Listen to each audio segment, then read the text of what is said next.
कि गुरु ग्रंथ साहब महाराज में कोई भी विरत उपवास न चयो वियो आहे। 1430 सुपन में पढ़ी ॾिसो, लेकिन हिकिड़ी ग्यारस जी महिमा चई वई।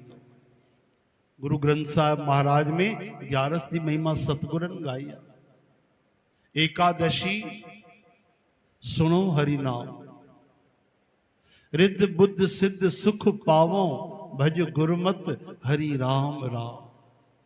सतगुरु चवन था एकादशी ते हरि जो नाम जपियो, हरि नाम जो कीर्तन कयो, राम नाम जो सुमरन कयो, ताके रिद्ध सिद्ध बुद्ध सब कुछ मिलंदो।